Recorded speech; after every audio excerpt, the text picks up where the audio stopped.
why is what I teach important to people inside and outside of the academy? And I'm thinking here primarily of students who come from the backgrounds that we come from, Latinx students, students of color.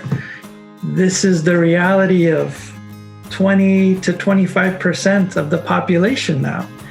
And so we need to do critical analyses of this reality, of this experience.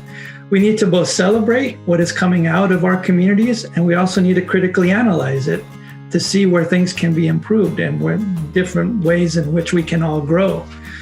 So because this is our reality, we need to take that reality seriously. We need to take the context seriously, and it deserves a place within higher education. Now for students, it's important because it is our experience, it is our reality, and so we need to create a space that welcomes students to think about these things, and to be in community with others and to discuss these things. So I think it's wonderful that the Hispanic Summer Program has created a community for these kinds of discussions and has created a space that students who are coming into these discussions for the first time can see others who have come before them.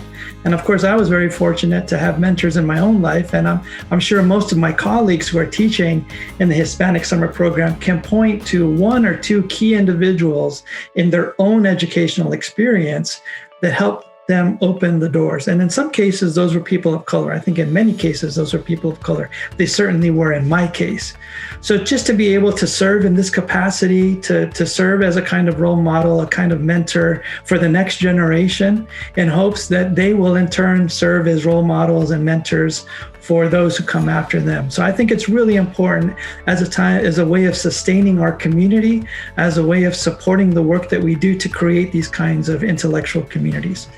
Now, that said, the work that we do in HSP is also important for people outside of the academy and outside of HSP proper, because folks need to know what the Hispanic experience, the Latinx experience is all about. We need to create these spaces so that we can widen the discourse. And one of the wonderful things that I've seen, certainly working at DePaul, and I also teach some courses at the Catholic Theological Union, is that so many of our students who come into these programs in religious studies and theology and seminaries and divinity schools, these are really dedicated students. And so what they're going to do is they take these ideas and they're going to translate these ideas in their own creative ways in their own communities. They may not use the exact language that we may use in our seminars in HSP. They may not use the exact terminology, but they're going to find creative ways to bring up and to raise some of the questions that we pose in our courses in HSP and make them palatable for the communities that they work with. So it's just been a wonderful experience for me to see folks go out, to see students go out and to do the good work that they're doing in communities, but to do it in such a way that is informed by the very careful and thoughtful work that they do in the structured classroom.